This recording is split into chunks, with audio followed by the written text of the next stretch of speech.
দেবী ভাগবত পুরাণ এবং মার্কেন্ডেয় পুরাণে বর্ণিত কাহিনী অনুসারে যখন শুম্ভাসুর এবং নিশুম্ভাসুর ত্রিলোক বিজয় করে ঋষিদের অত্যাচার এবং দেবতাদের স্বর্গচ্যুত করে, তখন দেবতারা মহামায়ার স্তব করেন।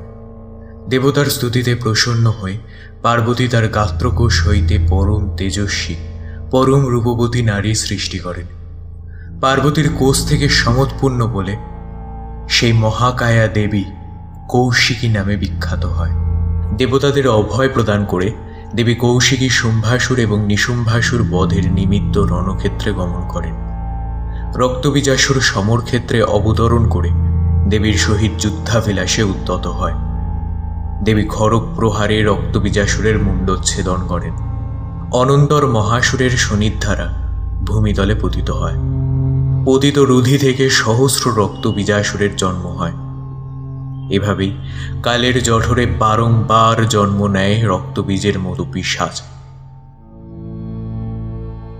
নমস্কার শ্রোতা বন্ধুরা, সারপ্রাইজিং টেলসে আবারও আপনাদের সুস্বাগতম। আজকের গল্প শুরুর আগে একটি বিশেষ ঘোষণা।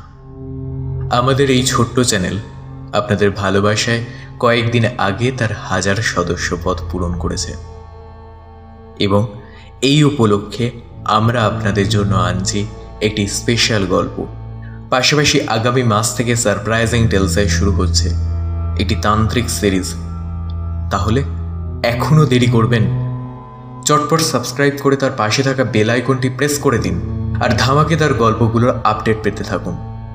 সারপ্রাইজিং টেলসের এই সপ্তাহের গল্প শতরূপা শাসমলের কলমে রক্তবীজ। শুরু হচ্ছে আজকের গল্প।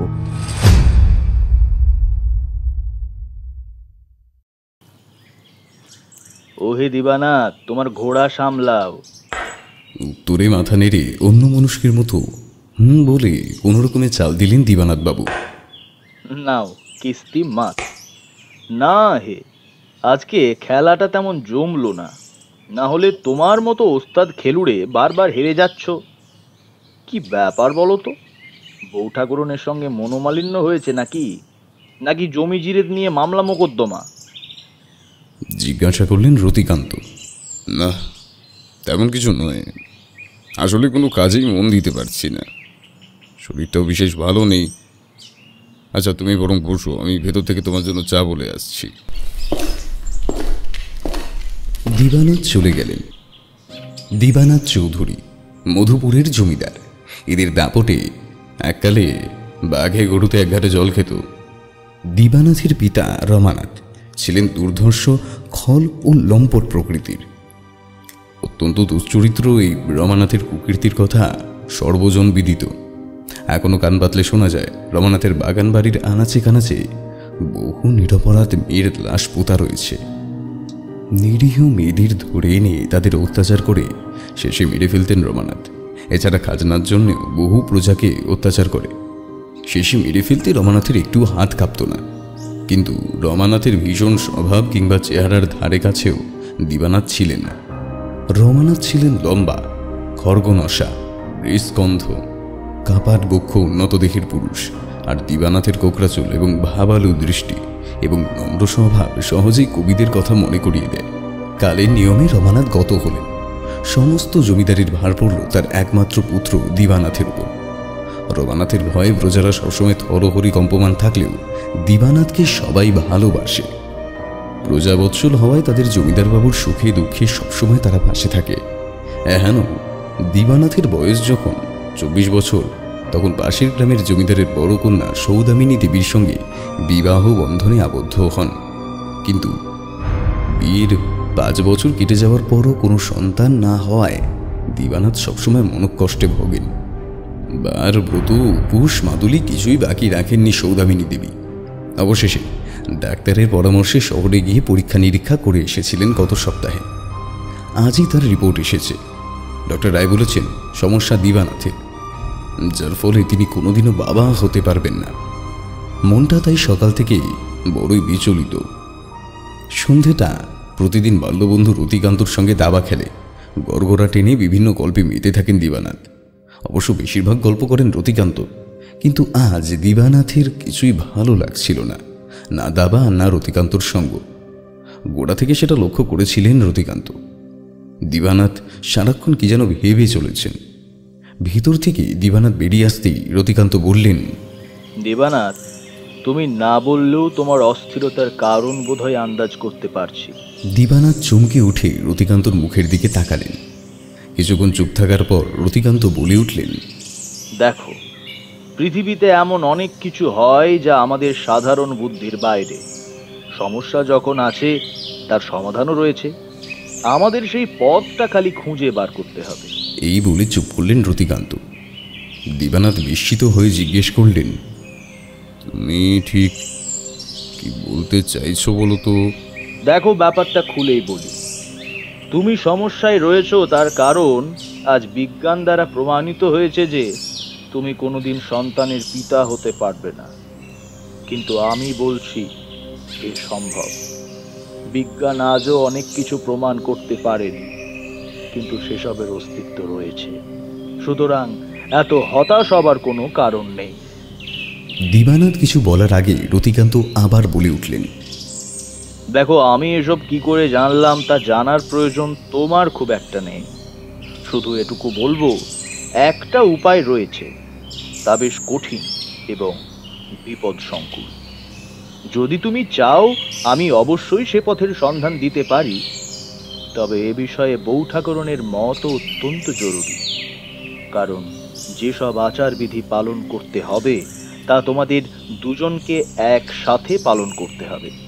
দিবানাথ যেন ডুবন্ত মানুষ যেমন করে খড়কুটো আঁকড়ে ধরে তেমন করে বললেন, হ্যাঁ পারবো, পারবো, সব পারবো। কিন্তু সত্যি কি সম্ভব?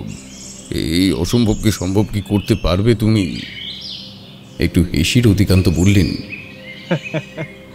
তুমি তো জানো 16 বছর বয়সে বাড়ি থেকে হঠাৎ নিখোঁজ হয়ে গিয়েছিলাম।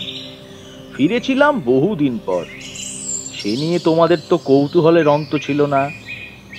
ওই সময় কিছু বিদ্যা আয়ত্ত করেছি, দেখা যাক আজ কোনো কাজে লাগে কিনা। দিবানাথ রতিকান্তর দুটো হাত ব্যগ্রভাবে জড়িয়ে ধরে বললেন, যদি এই অসম্ভবকে সম্ভব করতে পারো তাহলে কথা দিচ্ছি, তুমি যা চাইবে আমার সাধ্যের মধ্যে হলেও আমি সব দেব। রতিকান্ত বললেন, সে সময় মতো দেখা যাবে। এখন ভেতর থেকে বউ ঠাকুরনকে ডেকে আনো, কিছু কথা বলে যায়। কিছুক্ষণ পর দিবানাথ ও সৌদামিনী দেবীকে কিছু নির্দেশ দিয়ে বেরিয়ে গেলেন রতিকান্ত। নিশতি রাত। বাইরের পেটা ঘড়িতে ঢং ঢং করে সময় জানান দিল 12টা বাজল। চৌধুরী বাড়ি ঘুমিয়ে পড়েছে, কেবলমাত্র একটা ছায়ামূর্তি অবগুণ্ঠনে নিজেকে ঢেকে ত্রস্ত পায়ে চলেছে গ্রামের শ্মশানের দিকে। অমাবস্যার রাত হওয়ায় বোঝার উপায় নেই অবয়বটি মহিলা না পুরুষ। কিছু দূর গিয়েই গ্রামের একদম শেষ প্রান্তে আরেকটি ছায়ামূর্তি যেন অন্ধকার ফুঁড়ে বেরিয়ে এলো। খুব চাপা অথচ দৃঢ় গলায় বলল, যা আনতে বলেছি এনেছ তো? আর যেমন ভাবে আসতে বলেছিলাম? খুব মৃদু মহিলা কণ্ঠ বলে উঠল, হ্যাঁ। ঠিক আছে, আমার সাথে চলো। গ্রামের ঠিক শেষ প্রান্তে শ্মশান। পরাণের ছোট ছেলে আজ কলেরায় মারা গেছে, তার চিতা এখনো জ্বলছে। চারপাশে কলসি ইত্যাদি আনুষঙ্গিক জিনিসপত্র ছড়িয়ে রয়েছে। পুরুষটি চিতার ঠিক সামনে একটা আসন বিছিয়ে তার উপর মহিলাটিকে বসতে বললেন। মহিলাটি অবগুণ্ঠন সরিয়ে আসনে বসতে বোঝা গেল ইনি দিবানাথের স্ত্রী সৌদামিনী। চিতার আগুন তার গাল কপালে পড়ে এক অদ্ভুত মায়ার সৃষ্টি করেছে। এক বস্ত্র সৌদামিনীর যৌবন ফেটে পড়ছে সেই মৃদু আলোতেও। কোমর ছাড়িয়ে চুল মাটিতে পড়ছে। রতিকান্তর কেমন যেন ঘোর লেগে যাচ্ছে। ভেতর ভেতর সৌদামিনীকে পাওয়ার জন্য যেন উন্মাদনা অনুভব করছেন তিনি।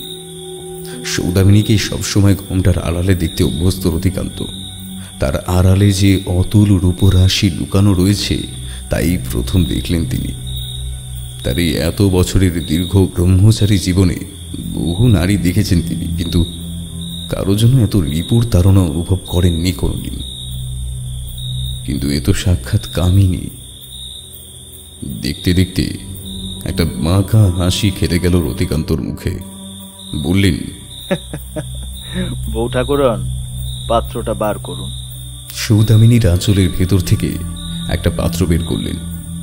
তাতে রয়েছে কাঁচা দুধ ও অন্যান্য সামগ্রী দিয়ে মাখা একটা পদার্থ। রতিকান্ত বললেন, এবার পাত্রটা আঁচলের ওপর রেখে মনে মনে বলুন, হে অন্ধকার জগতের দেবতা, আমার নিবেদন গ্রহণ করুন। সৌদামিনী চোখ বন্ধ করে সেই মন্ত্র আবৃত্তি করতে থাকলেন। হে অন্ধকারের দেবতা, আমার নিবেদন গ্রহণ করুন। কিছুক্ষণ পর আঁচলে টান পড়তেই দেখলেন একটা কালো কুচকুচে কুকুর, অস্বাভাবিক বড়।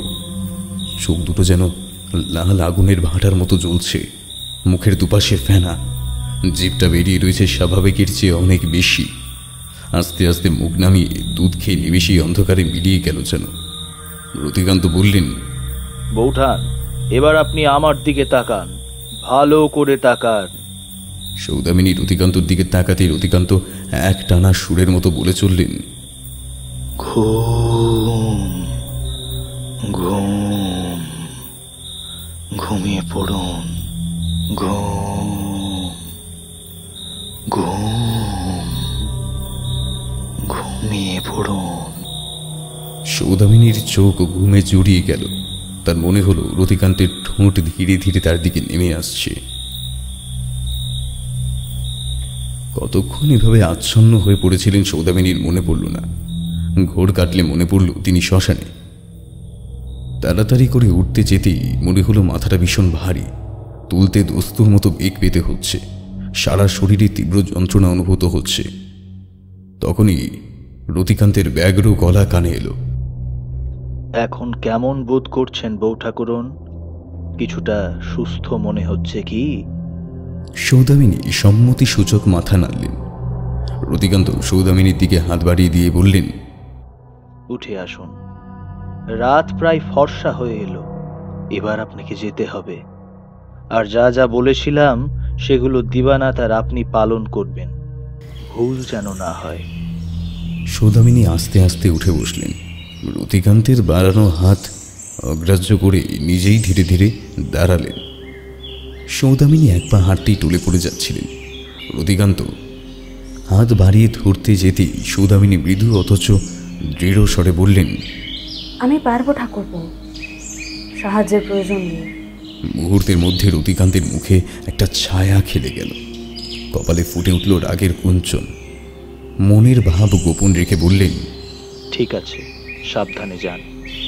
মাস তিনেক পর সৌদামিনী বুঝতে পারলেন তিনি অন্তঃসত্ত্বা। মাতৃত্বের লক্ষণ সারা শরীরে ফুটে উঠছে। দিবানাথকে এই কথা জানাতে তিনি খুশিতে উন্মাদ হয়ে গেলেন। রতিকান্তকে ডেকে সে কথা জানাতেই তিনি বললেন, দিবানাথ, তোমার সাথে আমার কিছু কথা রয়েছে। তোমাকে কিছু আচার বিধি পালন করতে হবে। আজ রাত 10টায় স্নান সেরে শুদ্ধ বস্ত্রে আমার বাড়িতে এসো। দিবানাথ কথা মতো স্নান সেরে বেরোতে যাবেন এমন সময় বাড়ির পোষা কুকুর কালু হঠাৎ হাঁফাতে হাঁফাতে এসে দিবানাথের ধুতি ধরে টানতে লাগলো। কালু সব সব বলছে। দিবানাথ কালুর এই আচরণে কেমন বিরক্ত হলেন, ঠিক তেমনি অবাক হলেন। কালু সাধারণত এমন করে না। দিবানাথের মনটা যেন কোগাইতে লাগলো। চাকরকে ডেকে বললেন, হরি, এই হরি, কোথায় গেলি তোরা সব? কালুকে সরিয়ে নিয়ে যায় এখান থেকে। জানা দেখছি। বিরক্ত হয়ে কালুর পেটে কষিয়ে দিলেন এক লাথি। কালু কেউ কেউ করতে করতে বাড়ির ভেতরের দিকে ছুটে গেল। বাড়ির চাকরকে ডেকে বললেন, আমি না বেরোনো পর্যন্ত একে চেন্দি বেঁধে রাখ। দিবানাথ পায়ে হেঁটে যেতে যেতে শুনলেন কালুর চিৎকারে রাতের নিস্তব্ধতা ভেঙে খান খান হচ্ছে। ঠিক রাত 10টার সময় রতিকান্তের বাড়িতে এসে উপস্থিত হলেন দিবানাথ।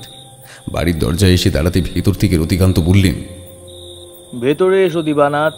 অন্ধকারে নিচু হয়ে প্রবেশ করতে যেতেই দরজায় মাথা ঠুকে গেল দিবানাথের। ক্ষণিকের যন্ত্রণায় দিবানাথ আহ বলে অস্ফুটে আর্তনাদ করে উঠলেন। সঙ্গে সঙ্গে ভেতর থেকে বিদ্রুপ মিশ্রিত স্বরে রতিকান্ত বললেন, গরিবের বাড়িতে ঢুকতে গেলে মাথা নিচু করেই ঢুকতে হয় দিবানাথ।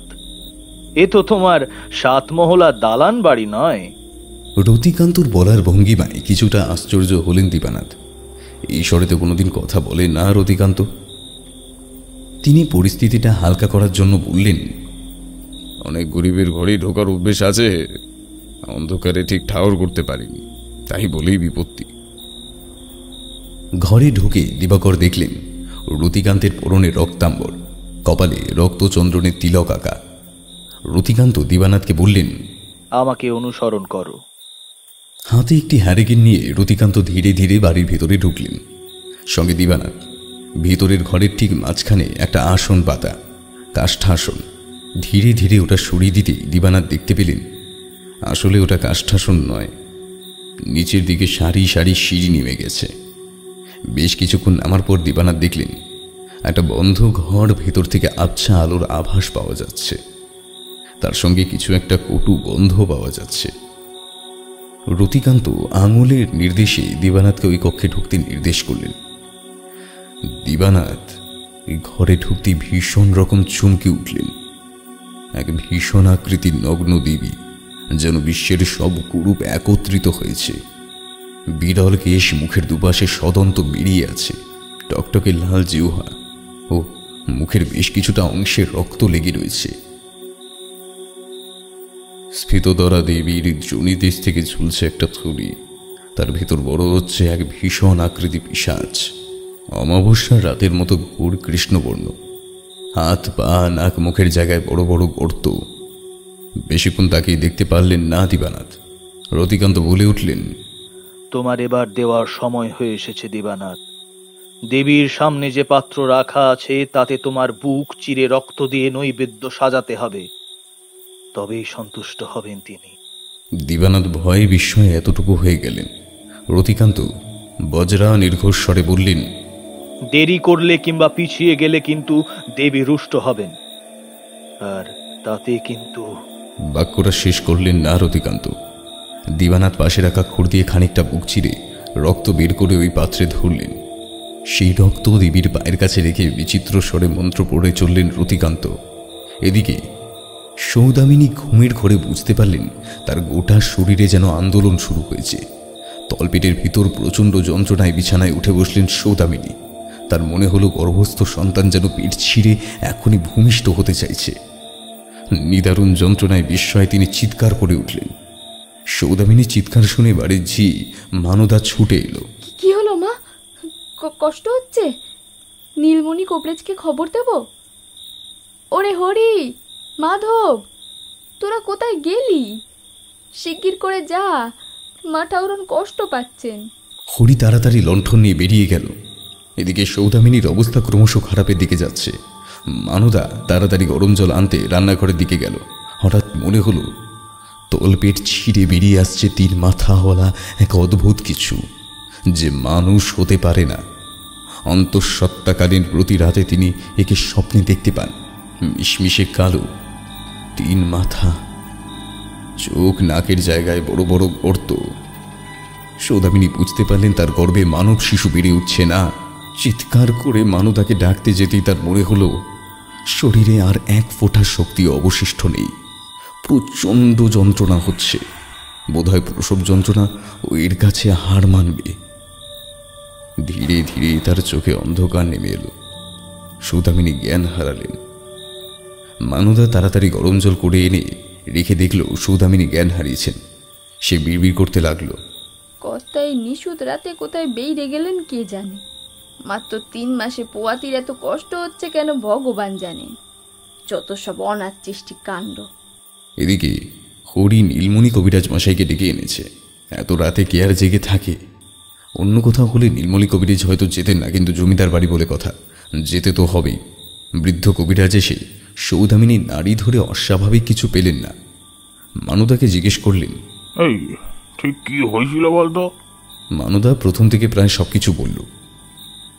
নীলমণি কবিরাজ বললেন, নারীর গতি খুব ক্ষীণ, দুর্বলতাও রয়েছে, এছাড়া তেমন কোনো অস্বাভাবিক কিছু নেই। মা ঠাকুরনকে খাওয়া দাওয়া, ওষুধপত্র এইসবই নিয়মিত খেতে হবে। জমিদার বাবু কই গেলেন? তাকে ডাক, মা ঠাকুরনের ওষুধগুলো বুঝিয়ে দিয়ে যায়। ডাক ডাক, শিগগির ডাক। মানদা মাথা নিচু করে বলল, আগে তিনি একটু বেরিয়েছেন, যা বলার আপনি আমাকে বলুন। কবিরাজ মনে মনে একটু আশ্চর্য হলেন। স্ত্রীর এই অবস্থায় এত রাতে তিনি কোথায় গেছেন? মুখে কিছু না বলে মানদাকে সব বুঝিয়ে দিয়ে চলে গেলেন। বেশ কিছুক্ষণ বিচিত্র স্বরে মন্ত্র পড়ার পর রতিকান্ত দিবানাথের হাতে একটা মাদুলি দিলেন। বললেন, এটি আজ এখান থেকে গিয়ে বউ ঠাকুরনের বাহুতে বেঁধে দিও দিবানাথ।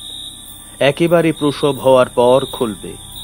এতে সন্তানের স্বাস্থ্য, মা ও সন্তান দুজনেই সুরক্ষিত থাকবে। মাদুলি নিয়ে যখন দিবানাথ ফিরলেন তখন পূবের আকাশ ফর্সা হতে শুরু করেছে। ধীরে ধীরে সৌদামিনীর প্রসবের সময় এলো। আর কিছুদিনের মধ্যেই সন্তান পৃথিবীর আলো দেখবে। সৌদামিনীর 10ম মাসের স্বাদ হবে খুব ধুমধাম করে। সেই মতো রাজবাড়ির পুরোহিত এবং জ্যোতিষী চিদানন্দ ভট্টাচার্যকে ডাক পাঠানো হলো দিনক্ষণ দেখার জন্যে। চিদানন্দ ভট্টাচার্য মশাইরা বংশানুক্রমে জমিদার বাড়ির পুজো করে আসছেন। বাড়ির কুলদেবতা রাধা মাধবকে দুবেলা সেবা করে তবে জলস্পর্শ করেন তিনি। চিদানন্দ বাবুর উন্নত গৌরবর্ণ চেহারা, উজ্জ্বল চোখ দেখলেই সম্ভ্রম জাগে। মানুষটি যেমন জ্ঞানী তেমন তেজি। ভট্টাচার্য মশাই আসতেই প্রণাম করে পায়ের ধুলো নিয়ে দিবানাথ বললেন, ঠাকুর মশাই, আপনাদের আশীর্বাদে আমি সন্তানের পিতা হতে চলেছি। সৌদামিনীর স্বাদ পূরণের জন্য একটা ভালো দিন দেখে দিন। আপনাদের আশীর্বাদেও যেন সুস্থভাবে জন্মায়, তাই মনস্থির করেছি মহাপ্রভু এনে এই দিন রাজগ্রামের লোক খাওয়াবো। পুরোহিত মশাই কিছুটা চমকে উঠলেন। তিনি মনের ভাব গোপন রেখে বললেন, আচ্ছা, তোমার যদি কোনো অসুবিধা না থাকে মা ঠাকুরনকে একবার আনতে পারবে? দিবানাথ বললেন, হ্যাঁ, নিশ্চয়ই। এই সময় আপনার আশীর্বাদের ওর খুব দরকার। মানদাকে দিয়ে সৌদামিনীকে ভেতর থেকে ডাকিয়ে আনলেন দিবানাথ। সৌদামিনী এসে হাত জোর করে ভট্টাচার্য মশাইকে নমস্কার করলেন। ভট্টাচার্য মশাই বললেন, চিরসুখী হও। ধীরে ধীরে সৌদামিনী ভেতরে চলে যেতেই ভট্টাচার্য মশাই বললেন, তোমার সাথে আমার কিছু কথা আছে দিবানাথ। ভট্টাচার্য মশাইয়ের গলার স্বরে কিছুটা অবাক হলেন দিবানাথ। আশ্চর্য হয়ে বললেন, বলুন। তোমার কোষ্ঠীটা একবার আনো তো। দিবানাথ বিস্মিত হলেও মুখে কিছু না বলে ভেতর থেকে কোষ্ঠী এনে ভট্টাচার্য মশাইয়ের হাতে দিলেন। কিছুক্ষণ দেখার পর ভট্টাচার্য মশাই বললেন, আজ আমি তোমার কোষ্ঠীটা নিয়ে যাচ্ছি, কাল আমি এই সময় আবার আসব। দিবানাথ দেখলেন ভট্টাচার্য মশাইয়ের মুখে গভীর চিন্তার ছাপ পড়েছে, কপালেও চিন্তার ছাপ। দিবানাথের মনের মধ্যে তোলপাড় শুরু হয়ে গেল। পরদিন সকালে ভট্টাচার্য মশাইকে দেখে চমকে উঠলেন দিবানাথ। এক রাতের মধ্যে একই অবস্থা হয়েছে তার। লম্বা রিজু মানুষটা যেন বেঁকে গেছেন, চোখের নিচে পুরো কালি। ভট্টাচার্য মশাই দিবানাথকে ডেকে বললেন, তোমার সাথে একান্তে আমার কিছু কথা আছে। দিবানাথের ইঙ্গিতে সঙ্গে সঙ্গে ফাঁকা হয়ে গেল ঘর। দিবানাথ উঠে দরজা বন্ধ করে দিলেন। বললেন, বলুন, কি বলবেন? বাবা, আমি তোমার পিতার বয়সী। কোনোদিন তোমার কোনো ক্ষতি হোক আমি মনে প্রাণে চাইব না একদমই। কালই তোমার কোষ্ঠী আমি বারবার দেখেছি, ওটা আমারই তৈরি। ভুল হয়েছে ভেবে আমি কাল সারা রাত বারবার গণনা করে দেখেছি, আমার কোনো ভুল হয়নি। দিবানাথ, তোমার কোষ্ঠীতে স্পষ্ট লেখা রয়েছে তোমার সন্তান যোগ নেই। সর্বসুখ পেলেও তুমি পিতা হতে পারবে না। তবে এই সন্তান কোনোভাবে তোমার নয়। কাল মা ঠাকুরনকে দেখে আমি চমকে উঠেছিলাম। মায়ের চারপাশে এক কালো ছায়া। সর্বনাশ ঘটতে চলেছে। এই অনাগত সন্তান আসলে কোনো মানব শিশু নয়। দানবের বীজ জঠরে ধরেছেন তোমার স্ত্রীকে। এই সন্তান জন্মালে মহাপ্রলয় ঘটবে। বলতে বলতে গলা কাঁপতে লাগলো বৃদ্ধের। মাথা ঘুরে উঠল দিবানাথের। কি শুনছেন তিনি? তবে কি রতিকান্ত এই চক্রান্তের মূল? সে রাতে যে ঘটনা ঘটেছিল সে কি এই সর্বনাশের সূচনা? চিৎকার করে দেওয়ালে মাথা ঠুকতে ইচ্ছা করল তার। সৌদামিনীর চেহারা দিন দিন যেন ফ্যাকাশে নিষ্প্রাণ হয়ে যাচ্ছিল, কারণ এই পিশাচ তারই জীবন শক্তি শুষে তারই জঠরে বেড়ে উঠছে। সেই জন্য সন্তান প্রাপ্তির আশায় তিনি একই অন্ধকার পথে ঠেলে দিয়েছেন তার প্রিয়তমা স্ত্রীকে। নিজেকে অতি কষ্টে সামলে ধীরে ধীরে জিজ্ঞেস করলেন, এর কি কোনো প্রতিকার নেই? ভট্টাচার্য মশাই একটু চুপ থেকে বললেন, উপায় একটা রয়েছে, সে বড় কঠিন এবং কঠোর। সন্তান জন্মাবার সাথে সাথেই তাকে হত্যা করতে হবে। দিবানাথ কি একটা বলতে যেতেই তিনি বললেন, তুমি আমি কেউই এ কাজ করতে পারবো না। যার জঠরে ওর জন্ম, শুধু তার হাতেই এই পিশাচের মৃত্যু, অর্থাৎ ওর জন্মদাত্রী কেবল ওকে বিনাশ করতে পারে। দানবের বিনাশ করতে পারে একমাত্র সব শক্তির আধার, নারী শক্তি।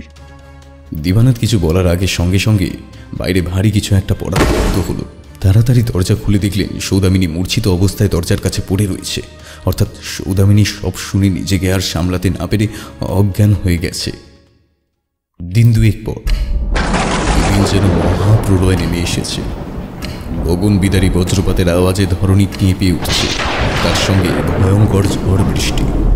প্রকৃতি দেবী যেন অত্যন্ত রুষ্ট হয়ে তার সব রাগ আজই প্রকাশ করছেন।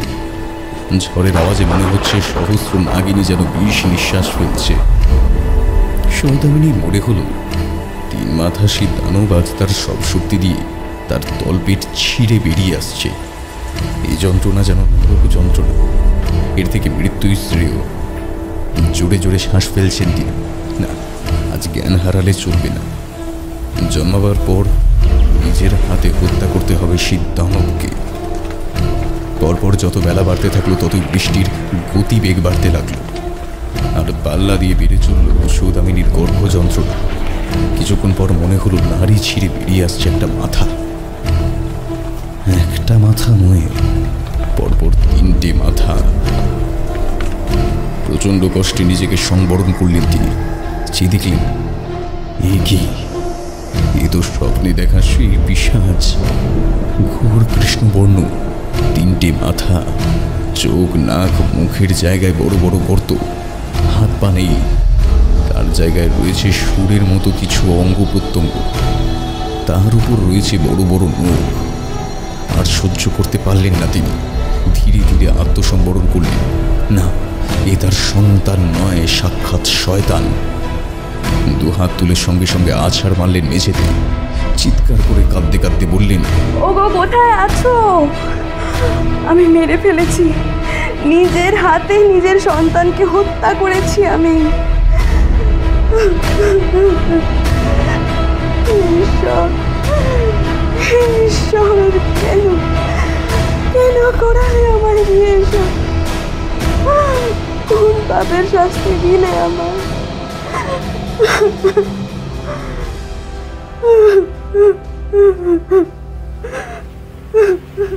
প্রচণ্ড কষ্টে যন্ত্রণায় ধীরে ধীরে জ্ঞান বিলুপ্ত হলো তার।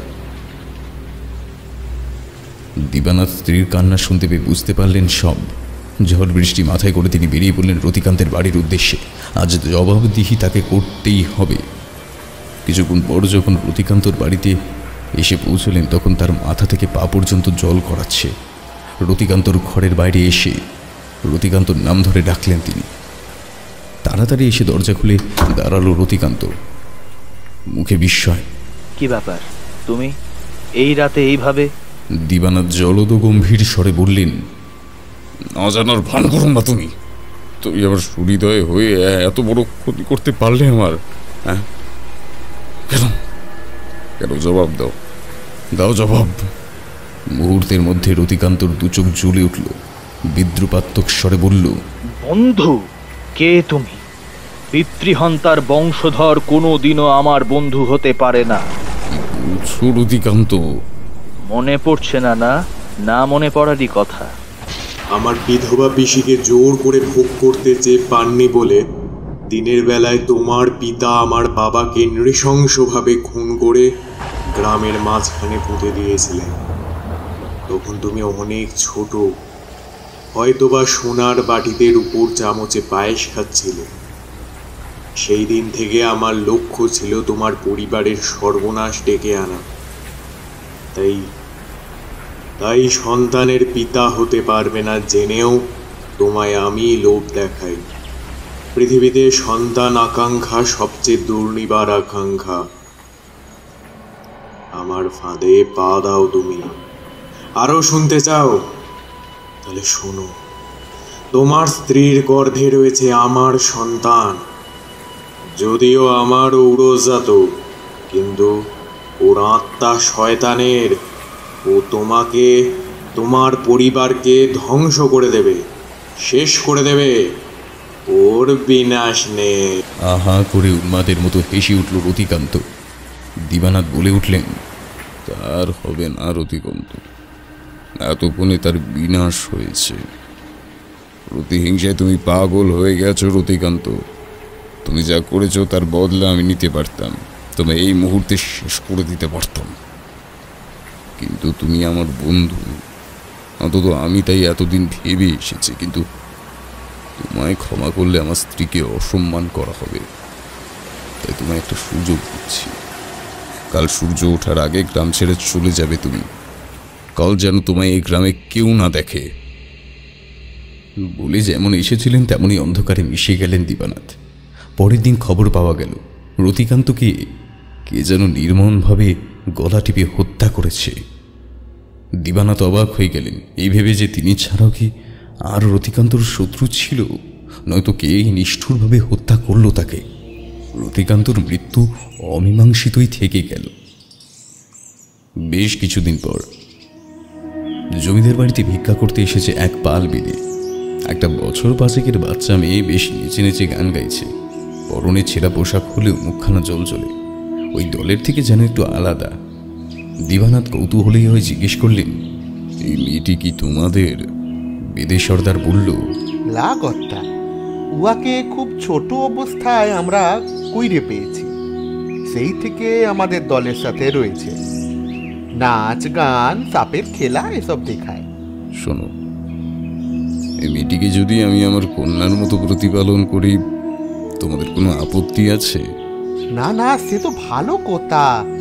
ওর কত সৌভাগ্য ও আপনাদের কাছে থাকবে। মেয়েটির দিকে ধীর পায়ে এগিয়ে এলেন দিবানাথ। কোলে তুলে নিয়ে বললেন, তুমি আমাদের কাছে থাকবে তো মা? হ্যাঁ কর্তা।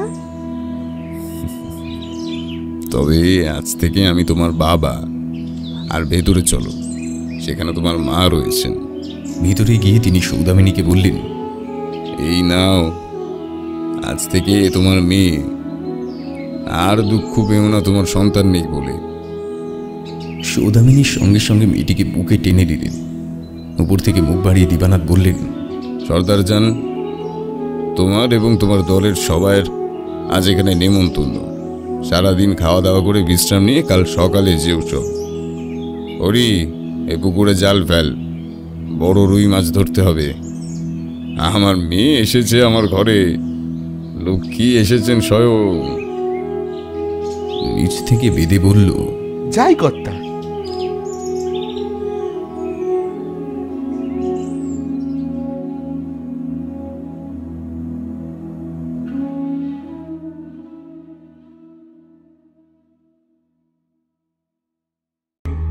ভালো লাগলে অবশ্যই জানান কমেন্ট বক্সে, আর লাইক শেয়ার করে দিতেও ভুলবেন না। আজকের গল্প পাঠে ছিল ব্রতদীপ, বিশেষ চরিত্রে সুপ্রিয় সোম, অন্যান্য চরিত্রে সৌরভ, স্মিতা, শাগ্নি, মৌপিয়া, ব্রতদীপ, বর্ণিশা, আর্য। কভার ডিজাইনে রনি, স্পেশাল এফেক্টস অ্যাডে রণজয়। তাহলে আজকের মতো বিদায়, দেখা হবে পরের সপ্তাহে নতুন কোনো গল্পে।